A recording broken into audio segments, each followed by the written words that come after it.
go. All right, so welcome. I am Dr. Tiffany Rao from the Department of Special Education here at Cal State Fullerton. And today I'm going to be talking about inspiring quiet leaders. So if you have not watched one of the previous webinars in this series, it is on YouTube. As of the recording of this webinar, the first one is on YouTube and the other two will be posted soon. And then this is the fourth and final one, but I recommend watching the first one when you get a chance. If you haven't already, that one is on teaching introverted students. I think the title was practices that help teaching practices that help introverted students thrive. And that will give kind of some background that will be useful in kind of putting everything together that I'm going to talk about today. Let me share my screen.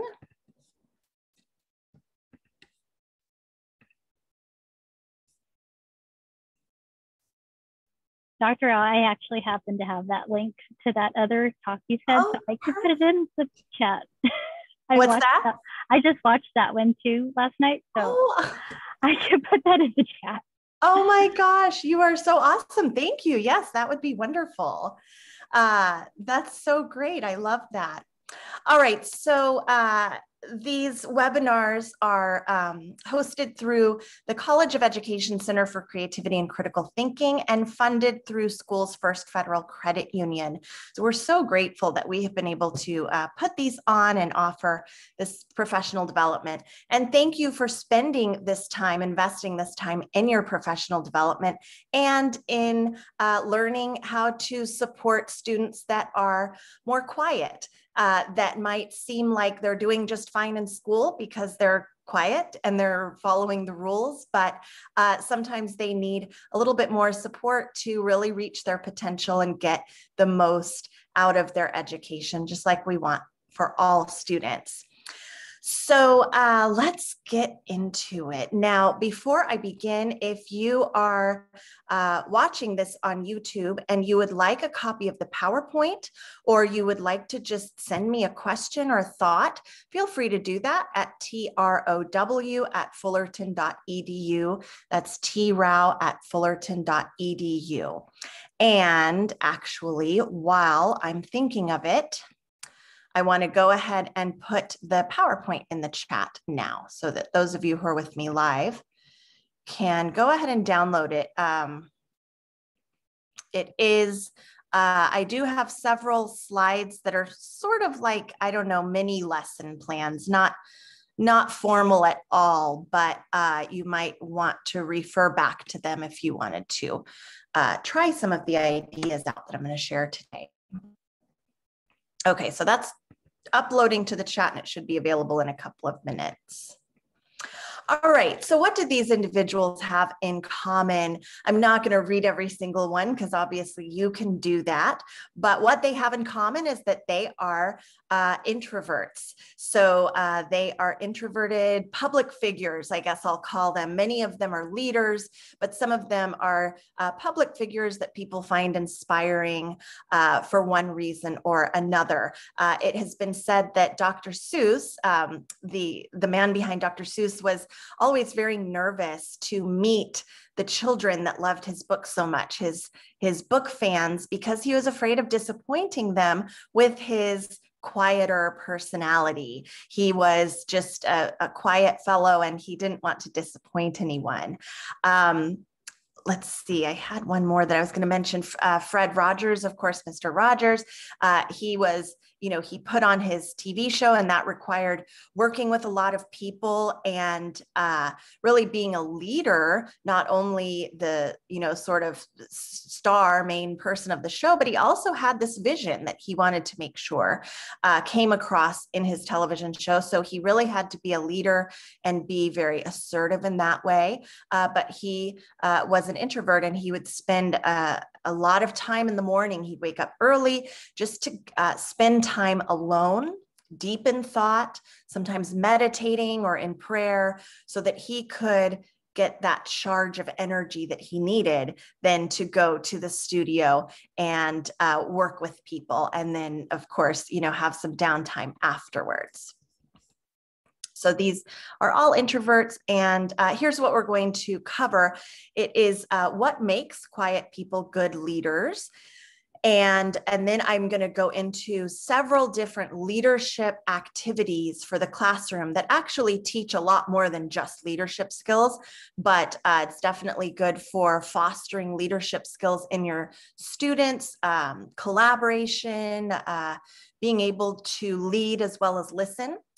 And I'm going to give some modifications for those activities that would help students who are more introverted or students who maybe have like a learning disability and need a little bit more modeling or something like that. So I'll be giving you some accommodations or just ways to make sure that you're reaching all learners. And then at the end, I'm going to make a plug for the fact that we really need more people with disabilities in leadership roles. And we need people with disabilities in places where decisions are being made. We need that desperately. We do not have enough of that. So I'm going to just share a couple of resources there, but there's not much. So I'm going to challenge you to think about ways that you can be fostering that in your classroom if you are one of my special ed teachers. All right. So first, I'm going to talk about research. Now, it's often assumed that leaders are extroverted, that leaders are the confident, they can network and talk with everyone type of person.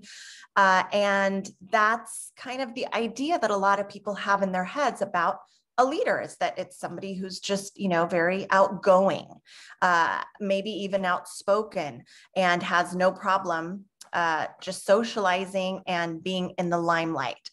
But research shows that introverted leaders actually do very, very well and are able to sometimes outperform extroverted leaders. But nonetheless, the idea that extroverts are better leaders continues to prevail. So there was a study called the CEO Genome Study, and it was a 10-year study of high-performing CEOs. And it found that introverted leaders outperformed expectations from board members and investors, outperformed extroverts, but still board members favored extroverts as leaders. The same study found that high confidence levels were not actually correlated with high performance. So the idea that someone has to be very, very confident does not really hold up. That people with a quieter confidence or maybe some insecurities, they're not sure if they really know what they're doing, but they're working hard and they do have a lot of good skills, can still lead to high performance in leadership. A different research study, Grant et al. From 2010, found that introverted leaders are often more effective and yield higher profits than their extroverted counterparts. I have a graphic coming up about that one that I'll show you more details. But the same study found that 65% of executives see introversion as a flaw or a problem, a barrier to good leadership. And only 6% actually thought that introverts could lead a team. So this graphic just shows traits of a good leader. And if you notice, all of these are traits that an introvert or an extrovert could have. So none of them say that they have to be super social and, go to all of the social events. It talks about things like building relationships. Introverts can be very good at that as well as extroverts, communicating powerfully, drives for results, technical professional expertise, high integrity and honesty. These are things that anyone can possess, whether they are super outgoing or a little more quiet. Okay, I'm going to come back to that, but I wanted to skip to this because I had just talked about this research by Grant et al.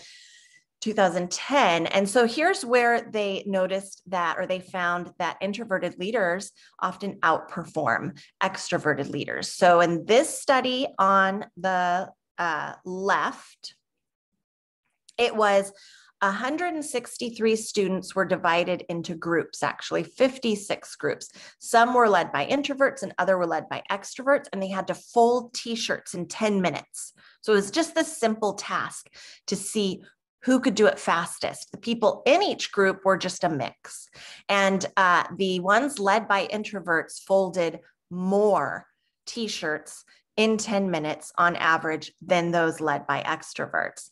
And another study by the same authors looked at managers of pizza stores, of pizza franchises. And they looked at the stores over time, and the ones, some were managed by introverts, some by extroverts. The ones that were managed by introverts earned quite a higher profit than the ones managed by extroverts. So we know that introverts have a lot of potential in leadership, even though it's unexpected. We wouldn't necessarily expect that introverts are good leaders, but the data shows that they definitely can be.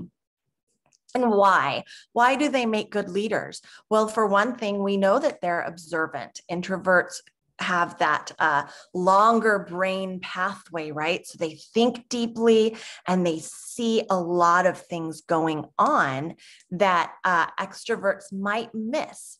They listen effectively, they think before they speak, they ask great questions, they create an environment where good ideas are welcome from everyone. And also we know that solitude breeds deep thought. So it's often said creativity comes from boredom or comes from quiet time alone. And that's what introverts do, is spend a lot of quiet time thinking. And that's something that can blossom into genius ideas. So if we look back, pardon me, going back. If we look back, there are some people that we know are geniuses on this list, right? Bill Gates, Elon Musk, Steve Wozniak. Many of these people have a genius level of intelligence and ideas, and spending time by themselves certainly helps with that. And then introverts can often project calmness in times of crises, which can help everybody feel more calm and handle a crisis even better.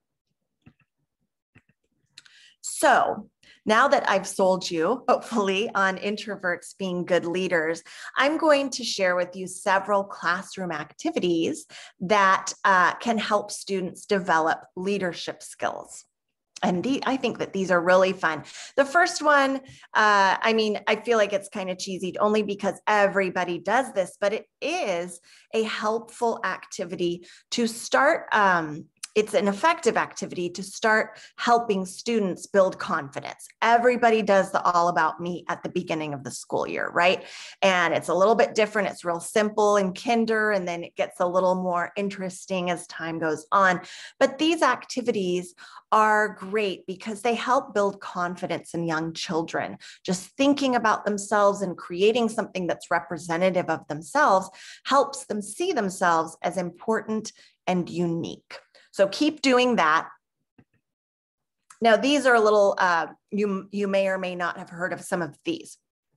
First one I'm going to talk about is move the eggs. By the way, I wish I had a video of some of these activities to show you because they're very game oriented, or better yet, if we were in person, we could do them ourselves. But I'm going to just have to try to do my best explaining them and hope that it makes sense. So the age level for move the eggs, I would say, is second grade and up, but you'd really just need to know your students. If you don't think they're ready, then it might be more of an older activity, just depending on the students. But basically, you put students into small groups, same number of students. That's important. So you could say groups of 4, but you could do 3 or 5. Every student is given a spoon and an egg. Now, if they're younger, I would go ahead and hard boil the eggs.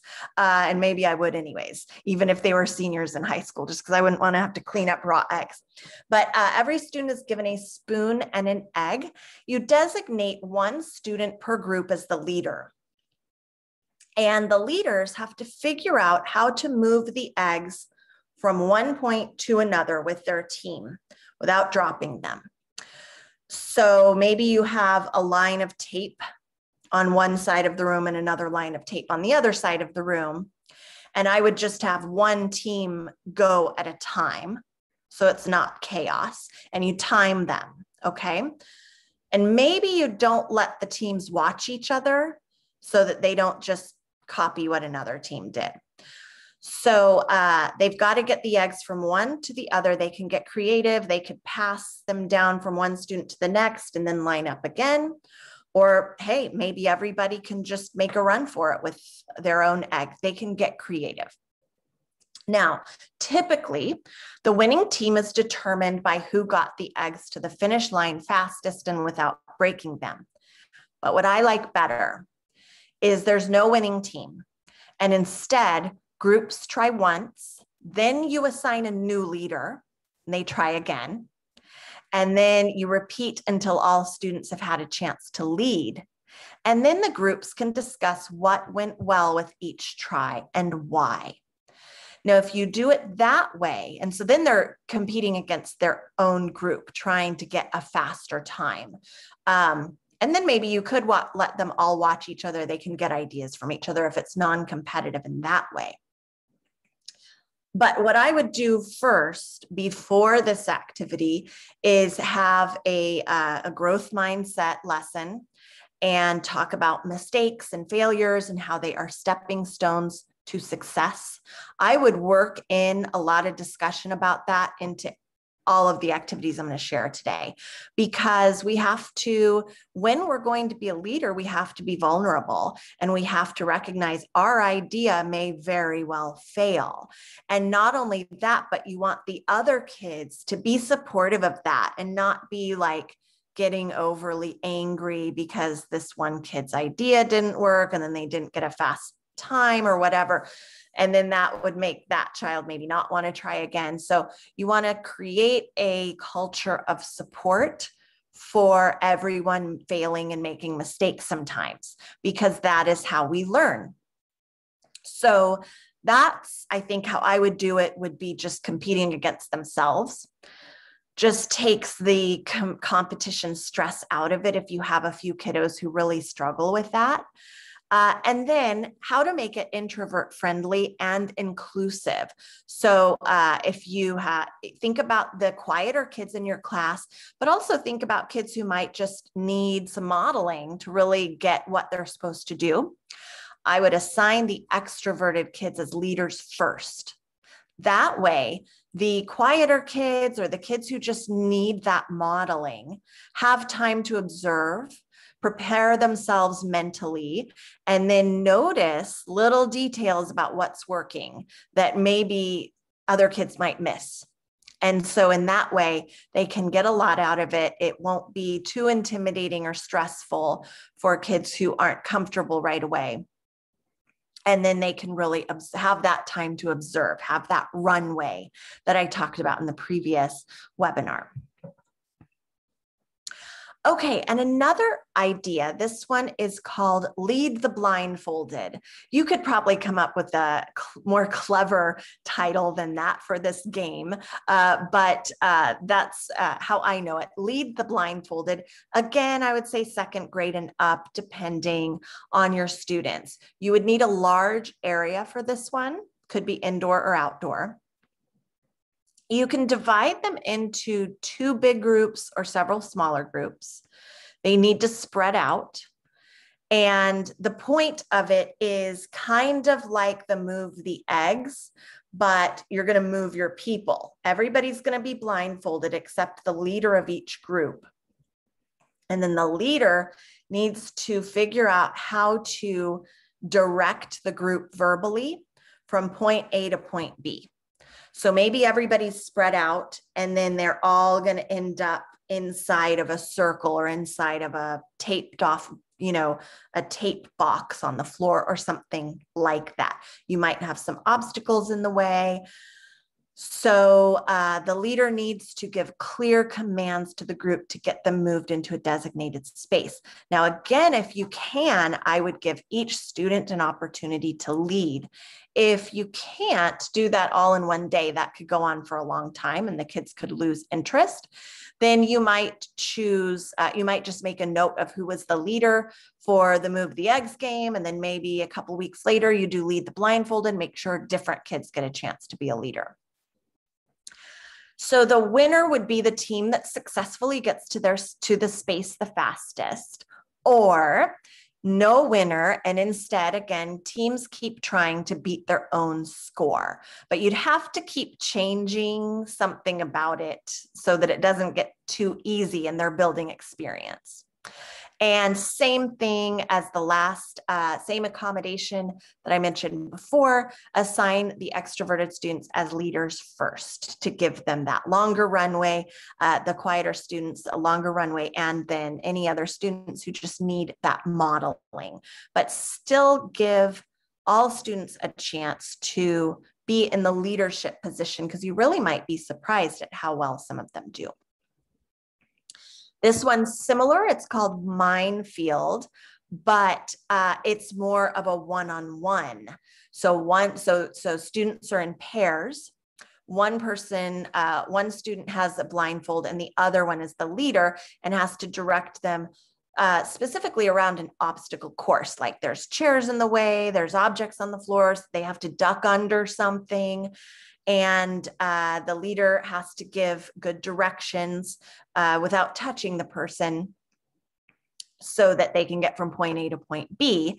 And then you could quickly shuffle the obstacle course, or that could be a student job, and then have students switch roles. Now, an advanced way to do this is by having a group of leaders and only one person is blindfolded. And on top of that, each leader can only say one word at a time, and they take turns saying one word at a time to try and get that person through the obstacle course. And so this is more of a leadership teamwork version of Minefield. The leaders would have to work together and think ahead about how to communicate to the person who's blindfold. This can teach, really good communication and, like I said, working together. Another activity, and this one covers so many skills. I really like this one. I could see this one being very relevant to some students' IEP goals, perhaps, with breaking things down and following directions and things like that. It's basically like having the students scaffold in a way. I would do second grade and up, but I think it would work with second grade and up, and then you can just give them a simpler task for the younger kids. But here's how it works. So you would teach the students to break a task into smaller parts so that eventually they can do that themselves and delegate the tasks to a team. Okay. So, but first you're going to have to model that. You might do like how to make a peanut butter and jelly sandwich. And so you would model, here are all the steps, show them how to make a peanut butter and jelly sandwich. And then you might have your students get into groups and you go ahead and delegate, okay, student one, you're going to, spread the peanut butter, then, give it to student two, spread the jelly, that sort of a thing. Of course, now I'm thinking about germs, so you probably wouldn't want anybody to actually eat the sandwiches. Maybe they all make their own later, but anyways. So you're breaking it down into small parts and working as a team. You could just think of anything to do that with. I would practice it several times with different tasks, especially if you have a special education classroom. Model how to break it down until the students can do it themselves. Then you would model how to delegate different steps to different students. So first you're modeling how to break down a task. Then you want to also model how to delegate the steps to different students. And depending on your students, you might be able to do that together. And then you would talk about what went well, what could be done differently, model that positive acceptance of feedback. Ask your students, okay, so how did it go with making the sandwiches in this way? What went well? What problems did we run into? Okay, so next time maybe I should do it this way. Okay, then you turn it over to the students. Put them in groups, assign a leader, give the leader a task that they are familiar with. It can be simple, like making a salad, or if you have older students, you might do something like planning a fundraiser or planning some kind of a class activity. And the leader would work alone, ideally, to break down the tasks and decide how to delegate the tasks. The reason is that that's the objective of this activity. And sometimes as leaders, you do work alone. Sometimes you're collaborating and you're working with others as a team. Other times you've got to figure out what work needs to be done and how am I going to delegate it to my team. So in this way, you're not going to be overlapping too many skills, although there are a lot of skills being practiced and learned here. But then if you add in collaboration and working together to decision making as a team, I think that's too much. So I would let the leader have some time to work alone, break down the tasks, and then delegate them. Then the groups will carry out the tasks and then have that same discussion that they had with you about what went well and what could be done differently.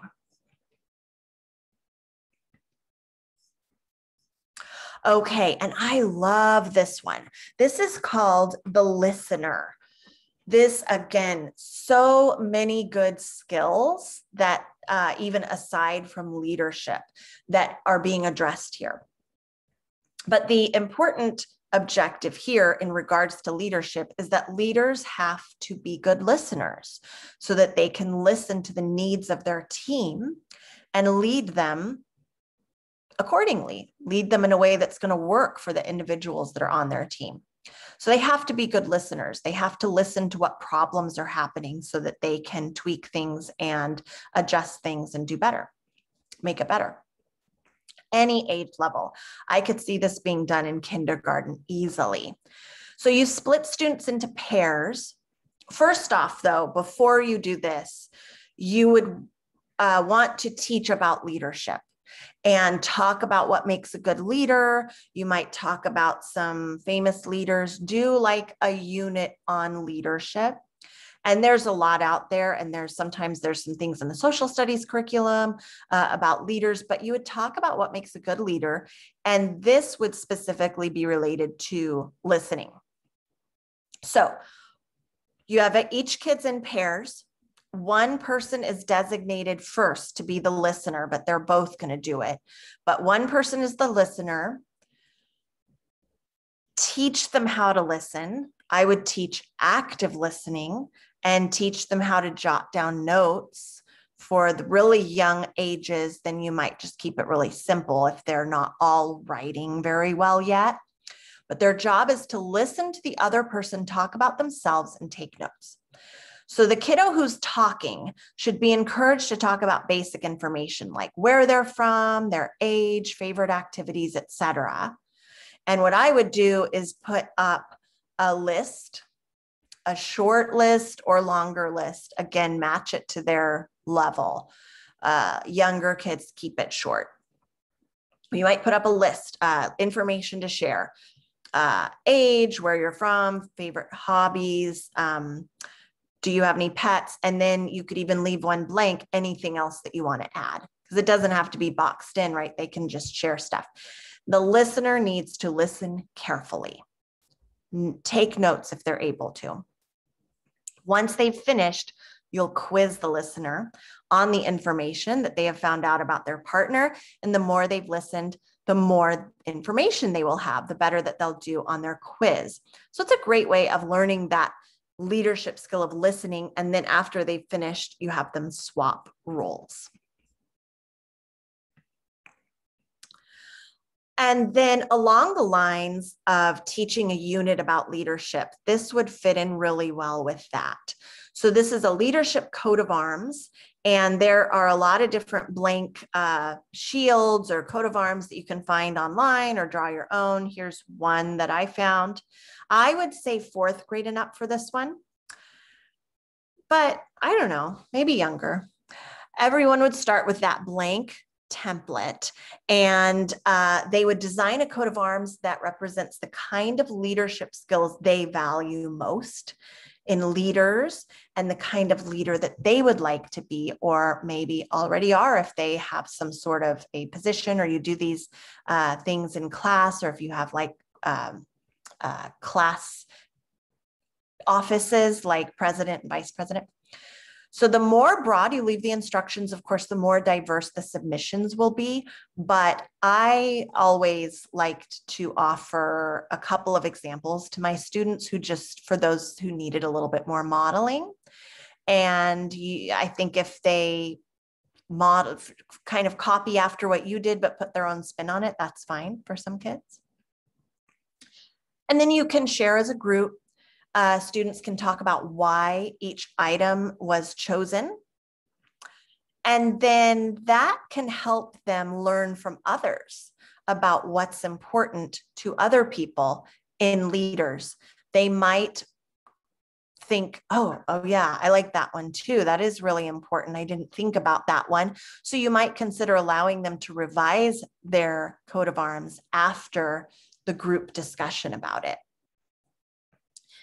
And another idea, though, of how to do this would be, instead of a group discussion, I talked about this in the previous webinar on introverts, and that is creating sort of a picture walk activity where maybe you put the coat of arms all around the classroom, or in Google Classroom, or on Padlet or VoiceThread, and then students can walk around and put a Post-it note of questions, thoughts, feedback, replies, basically, on a Post-it note if it's around the room, or right onto Padlet if that's how they want to do it. If you do that, I recommend requiring them to, you'd have to figure out the numbers based on how many students you have, but I would say they need to provide thoughtful feedback on 4 students' work, 4 other coat of arms, but not if there's already 4 on there. So you put a limit to how many can be on each one so that everybody ends up with some comments and nobody has 0 comments. You want to kind of think through that. I hope that makes sense. And then I wanted to share with you these ready to go leadership lessons. So let me put this, oh, it's not going to let me copy it right from here, is it? All right, I'm going to pull it up and share it. There we go. So this is this whole leadership curriculum that I found, and it is really cool. It's from somewhere in Australia, and that's all that I really know about it, but I came across it and I go, oh my gosh, this is awesome. So it's kind of a ready to go unit on leadership like I was talking about, and some visuals that you can share, and then some activities that you can do, an interview, and all of this cool stuff. So let me put that into the chat.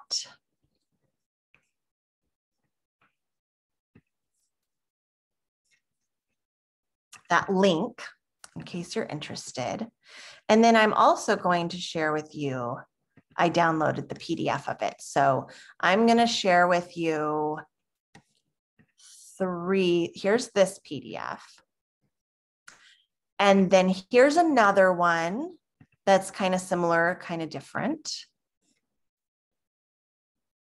Oh, this one actually I'm going to talk about later, but let me just put it in now while I'm thinking about it, because I'm always afraid I'm going to forget to share these things. And I do see a few more of you have joined, so let me share the PowerPoint again, because I don't think that you have access to it. Okay, whole bunch of stuff being uploaded in the chat right now. So 3 different like curricular units on leadership and my PowerPoint and the link if you want that. Okay, back to it. All right, so I would also encourage you to consider teaching your students about introversion and extroversion. So leadership aside, you would be doing your introverts a huge favor by helping them learn more about themselves and learn that there's nothing wrong with them. And you might save them years of feeling like there is something wrong with them. So that would be just a great self-awareness activity, self-reflective, learning about your own style and how to practice good self-care. But also you can learn if you know whether you're an introvert or an extrovert, that will help you understand your leadership style. If you're going to have a leadership style that's better one-on-one with people versus in a big group, if you have certain traits that are going to be really great in this way or that way. So here's a couple of really good introductions, and let me just show them to you.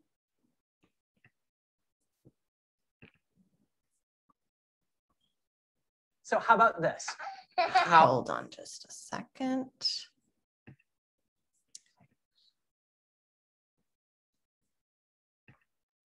All right.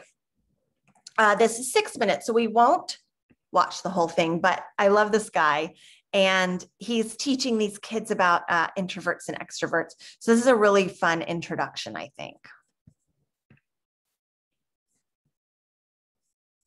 Oops. Okay, hold on. See if I do it that way, then it stops sharing it. So we're just gonna have to look at it small because I can't get that. Okay. We talk about introverts versus extroverts. Do you guys even know what those things are? Hey everybody, so I'm here today with my friends Milo and Noemi. And how do you guys know each other? Because we're brothers and sisters. Brother and sister. Now, not everybody in your family could come here today. You also have a brother, Samuel. And where's Samuel today? At school. He's at school. Hi, Samuel. Sorry, we're having fun without you. There are some people who love to be around others, and there are some people who really like to be by themselves. In fact, maybe should we look it up on the internet and see what the internet has to say about it? Let's go to dictionary.com. An introvert is a shy person concerned primarily with his or her own thoughts or feelings. So somebody who likes to be alone, maybe a little shy. And then let's see what an extrovert is. An extrovert is an outgoing person, a person characterized by the physical and the social environment. They like to be around other people. So I like how he just really breaks that down in a very kid-friendly way. And then I had one more video here. I am an introvert, and I love it. And I'm not alone. Introverts are everywhere. And our quiet approach to life, our need for solitary time, isn't a flaw. It's a gift. But as an introvert, it's not always easy to realize how wonderful you are. The world feels like a place that rewards extroverts, where being loud is mistaken for being confident and happy, where everyone has something to say, but nobody listens.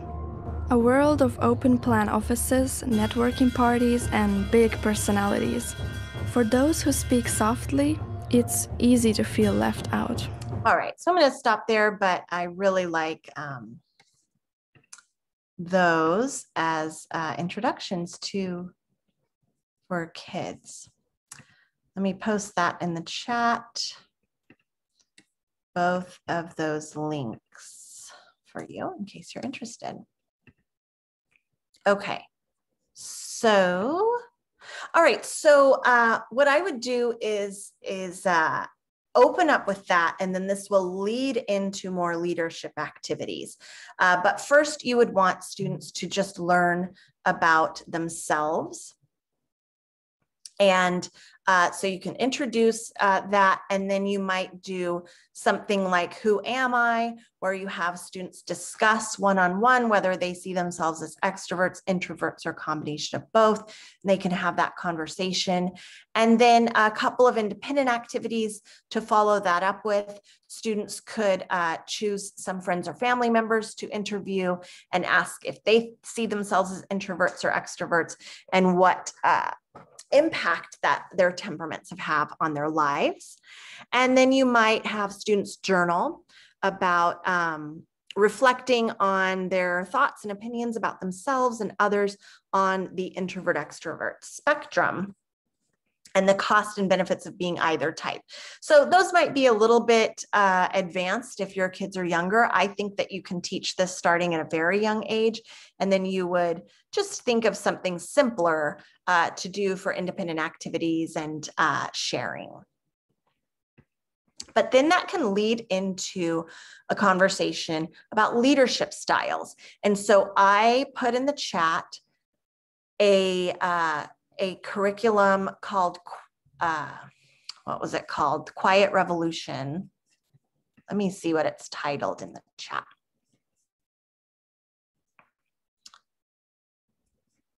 Quiet Rev Teacher's Guide. That's where this is from. And it's a little curriculum to teach kids about introversion and extroversion, and then how that impacts leadership. So you can see that. But basically you would, lead a discussion about the value of each different type of leader, and talk about how we really need both kinds to be a strong community. And then an example or activity that they talk about is creating groups and then assigning like an extrovert, a group of extroverts led by an introvert, a group of introverts led by an extrovert, a group of introverts led by an introvert, and a group of extroverts led by an extrovert.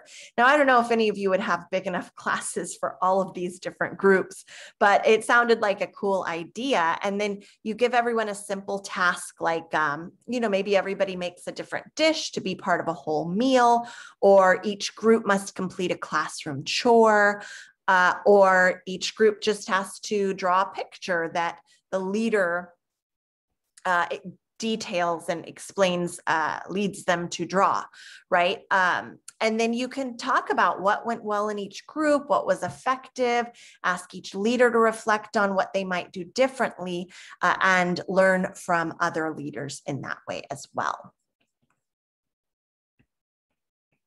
Okay, so now, like I mentioned at the very beginning, we really need more students and adults with disabilities in leadership roles. There's very few resources, research, programs, etc., to help build greater inclusion and leadership for students with disabilities. I started to get curious about this as I was preparing this webinar, and I searched on Google, and I searched the research through our library website to look at peer-reviewed journals and textbooks. And when I search for what was the search terms that I was using, students with disabilities in leadership, or disability leadership, just kept it real broad, tried several different searches, got more detailed or narrow. What came up is leadership in special education, leadership in schools that are supportive of special education. That was the main thing that came up. That's not what I was looking for. I was looking for, what are we doing to help more kids with disabilities gain leadership experience and leadership skills so that they can be in the places where decisions are being made and be a part of that? And there was not much. So it was really a bummer. And yes, I'm with you as well, April. I see what you put in the chat, that more kids in SPED could participate in the student leadership. I think that we need that. It's got to start in school so that then it can continue, be more likely to continue into adulthood and into community organizations, government. We need that. So I challenge you. I challenge you to advocate for leadership opportunities for your students. This is how I would do it. When I was a teacher and I was trying to mainstream my students at a school that hadn't previously done a lot of mainstreaming, I really tried to just be friendly with everyone, be the kind of person that people would say yes to, right? Make friends with people, offer to help them, offer resources, offer support, and then hit them up with begging to mainstream my students. And for the most part, it worked. So I would go ahead and schmooze with whatever teacher is involved, is in charge of student leadership. Like if you have sixth grader up, that's usually when it starts. And a couple of different things. So I don't know if everybody who wants to be on student leadership gets to be on student leadership. That was kind of the impression that my daughter had. She was sixth grade this last year, and she went for it, and she got on, and she was like, yeah, everybody that wanted it got on the student leadership. So if it's like that, then every student with a disability who wants to be on student leadership should also get on student leadership. But if it's a little more choosy than that, then I would ask, could you save 2 or 3 spots or 1 or 2 spots, whatever you can get, just to get your students' feet in the door that first year. Save 1 or 2 spots for my students on my caseload, because I've got a couple that would just be great, but they kind of miss out on the opportunities. So advocate, offer up, sort of like a trade, what can I do to help? Be that kind of person that they would be like, oh yeah, that's great. I could definitely use extra help, and that would be no problem to have, 1 or 2 extra students on board. So I would also recommend that you attend the meetings if your kids do get on, but only as a quiet observer. That doesn't look like you don't want to look like you're checking on people or anything like that. You don't want to stigmatize your students in any way. Just kind of a quiet observer in the back, or helping the student leadership person, teacher, if that's what they need, just to make sure that your students are being treated fairly, given equal opportunities rather than just being allowed to attend. And then you can also see if they need additional support or some practice activities from you. So if you notice, oh gosh, they need to learn this particular skill or whatever it might be, then you could kind of create a practice activity in your little classroom. It's safe space classroom. I don't mean little classroom, but I just mean, we usually have small groups and kids feel safe. And so then you could create whatever it is that you want them to learn more of. If they're struggling in a group with social skills or what have you, then you could set that up and practice in your SDC class or your RSP class or whatever it is. And another thing that you could do is consider initiating a group of student leaders, perhaps with and without disabilities, to lead activities related to social justice. Kids are so passionate about so many different social justice issues now. So I'm thinking along the lines of like junior high, middle school, high school for this. So you could initiate a group of kids with and without disabilities, and they could maybe educate other students or have fundraisers or lead activities to teach about disability awareness and advocacy, maybe even teach about introversion and extroversion and a variety of social justice issues. They can bring what they're passionate about to the table. Okay. And so I wanted to show you, since we're on the topic of disabilities, let's go to the second one first. these are just a few additional resources that you can check out. So there is one really cool looking California for Youth Leadership Forum for Students with Disabilities organization. So let's go to that. Here it is. Okay, so kids have to apply and to be on this. Oh, I wish I could make that top part go away, but oh well. So kids have to apply to be in this organization, and then they get to attend, I think it's an annual, they're like, oh, they apply to be a delegate. And I believe it's, there it goes, an annual meeting, a 6-day leadership program. That's what it is. And it's, I think, annual. And then they have monthly workshops, but they have to apply.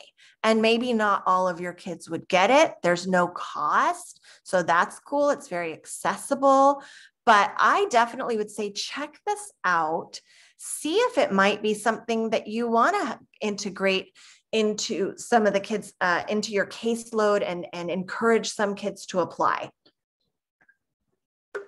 But then, because it sounds like not everybody gets accepted, they have like some other things, other resources, and I'm trying to remember where I found them.